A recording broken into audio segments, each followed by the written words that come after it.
1929년 10월 29일 검은 화요일. 뉴욕 증시가 하루 만에 12% 폭락했다. 그날 월스트리트 주변 호텔들은 투숙객들에게 창문을 열어주지 않았다. 투신하는 사람들 때문이었다. 2008년 9월 15일 리먼 브라더스 파산은 그 주 한 달 동안 미국에서만 자살률이 평소보다 13% 증가했었다. 2025년 2월 케빈 워시 쇼크. 증권과 코인 시장이 동시에 무너지며 그날 당신도 생각했을 것이다. 차라리 사라지고 싶다. 왜일까? 왜 돈을 잃으면 우리는 죽음을 생각하는 걸까? 인터스텔라에서 유일하게 등장하는 시가 있다. 딜런 토마스의 Do not go gentle into that good night. 죽음을 좋은 밤으로 표현하며 순순히 죽음을 받아들이지 말고 맞서 싸워야 한다. 영화 속 박사들은 인류의 멸망을 막으려 발버둥친다.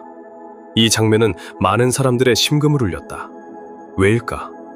왜 우리는 죽음을 두려워할까? 내가 사라질 수 있다는 사실이 왜 이토록 두려울까? 하지만 깊이 생각해보라. 당신은 정말 사라질 수 있는가? 사라진다는 것은 무엇인가? 있던 것이 없어지는 것. 그렇다면 묻겠다. 당신은 언제 있었는가? 뇌가 하나인 샴상둥이가 있다. 타티아나와 크리스타. 한 명이 음식을 먹으면 다른 한 명이 그 맛을 느낀다. 한 명이 무언가 보면 다른 한 명도 함께 본다. 하나의 시각, 하나의 미각, 하나의 촉각, 하나의 뇌. 그리고 두 개의 나. 세상에는 손가락이 두 개인 사람이 있다. 팔다리가 세 개인 사람도 있다. 심지어 심장이 두 개인 사람도 있다. 하지만 그들의 특정 신체 부위가 두 개라고 해서 넌 두 명이야 라고 말하지 않는다. 그런데 이들은 뇌가 하나일지라도 몸통이 두 개 있다면서 우린 그들을 둘로 나눠 부른다. 왜냐하면 두 명처럼 보이니까. 그리고 마법처럼 그들도 마치 자신들이 두 명인 것처럼 대답한다. 사람들이 두 명인 것처럼 대하기 때문이다. 이 신비로운 생명체는 하나의 뇌에 두 개의 몸이 붙어 있다.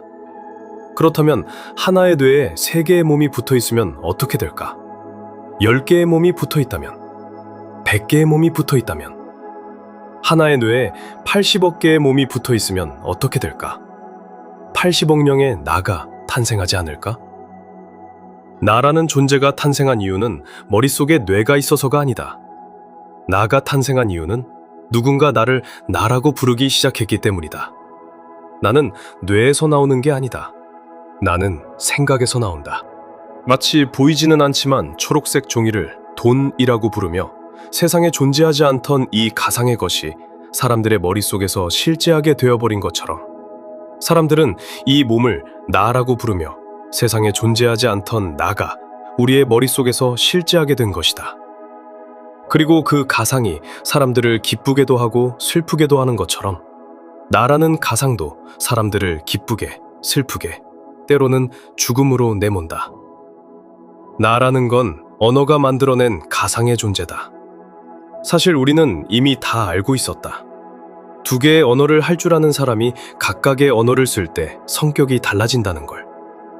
영어를 쓸 때의 나와 한국어를 쓸 때의 나는 완전히 다른 사람이 된다. 심지어 사투리를 쓰던 사람이 서울에 올라와 서울말을 쓰기 시작하기만 해도 또 다른 나가 나온다는 걸 우린 잘 알고 있다. 그렇다면 투자는 어떨까? 플러스 30% 수익을 볼 때의 나, 마이너스 50% 손실을 볼 때의 나. 이 둘은 같은 사람인 것인가? 아니다. 완전히 다른 사람이다. 나라는 건 말로 만드는 것이다. 나라는 건 숫자로 만드는 것이다. 그렇다면 진짜 나라는 건 뭘까? 언어를 없앤다고 해도 숫자를 지운다고 해도 이 세상을 느끼는 나는 분명히 존재한다. 이 우주, 이 지구, 이 세상 모든 게 빅뱅에서 시작되었다는 걸 우리는 안다. 시간과 공간 그리고 에너지가 빅뱅과 함께 만들어졌다고 한다. 지금 존재하는 모든 것은 빅뱅 때 생성된 태초의 에너지가 다른 모습을 하고 있는 것일 뿐이다. 그렇다면 우린 이 사실을 어떻게 알고 있는 것인가? 더 나아가 이 세상은 어떻게 존재하고 있을까? 우리는 어떻게 이 있음을 느낄 수 있을까? 우린 죽은 상태와 잠을 자고 있는 무의식 상태를 제외하고는 의식을 통해 세상을 느낀다.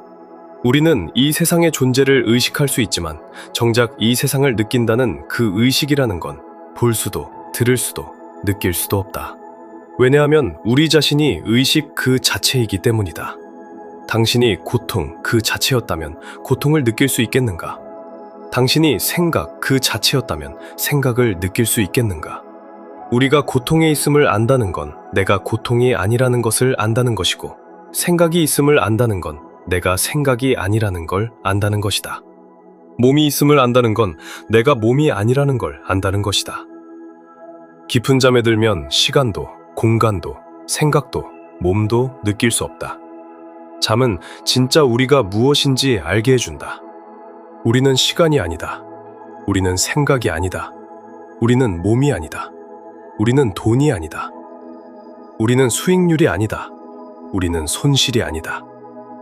방금 말한 이 모든 게 내가 아니라는 걸 안다면 잠과 죽음은 아무런 차이가 없을 것이다. 우리는 내가 만든 나가 사라질 것이라는 생각에서 고통이 생긴다. 하지만 진짜 사라질 것은 없고 이미 무라는 것을 안다면 고통이 생길 수 있겠는가? 진짜 나는 무엇인가? 진짜 나라는 건 없다. 없음이야말로 진짜 나다. 어둠이 있어야 빛을 볼 수 있는 것처럼 무에 우리는 유를 느낀다. 없음에 우리는 있음을 느낀다. 그게 바로 세상이 없지 않고 존재하는 이유다. 사람들은 물질 세계에서 삶을 통제하기 위해 나라는 것을 만들었다. 하지만 나는 아무것도 통제하지 못한다. 그대는 잠을 통제할 수 있는가? 그대는 죽음을 통제할 수 있는가? 그대는 주가를 통제할 수 있는가? 그대는 손실을 통제할 수 있는가?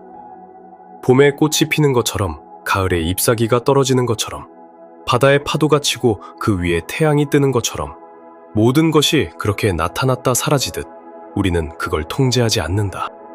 매일 밤 잠을 자는 건 두려워하지 않으면서 죽음은 두려워하는 이유는 저 바깥에 있는 물질과 나를 동일시했기 때문이다. 생각이나 기억, 감정이나 돈 같은 것들과 나를 동일시했기 때문이다. 끊임없이 변화하는 것과 나를 동일시한다는 것은 아직도 꿈을 꾸고 있는 것과 같다. 생성됐다 소멸되는 저것들이 내가 아니라는 것을 안다면 그게 바로 영원히 사는 것이다.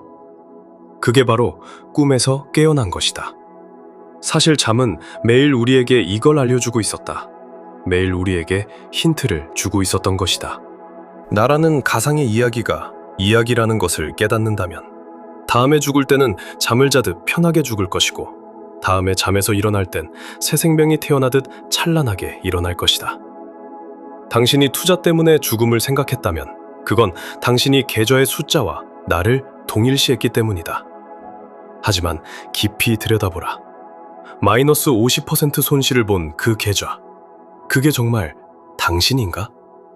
당신이 잠들었을 때 그 계좌는 여전히 마이너스 50%다. 하지만 당신은 고통을 느끼지 않는다.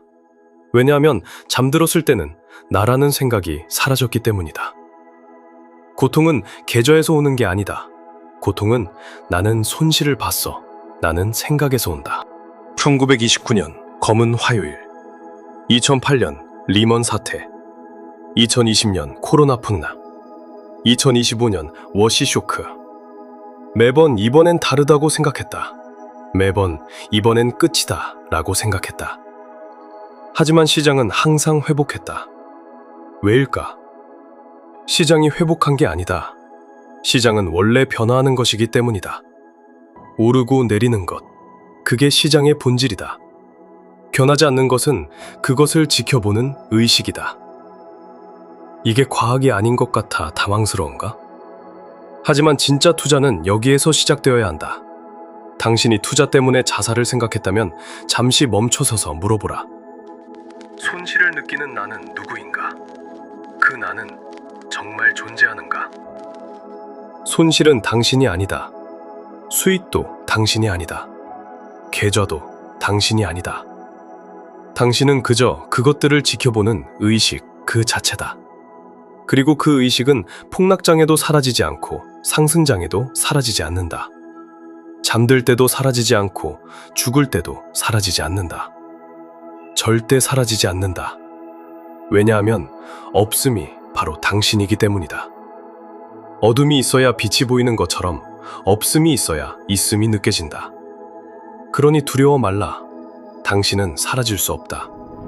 왜냐하면 당신은 애초에 없었기 때문이다.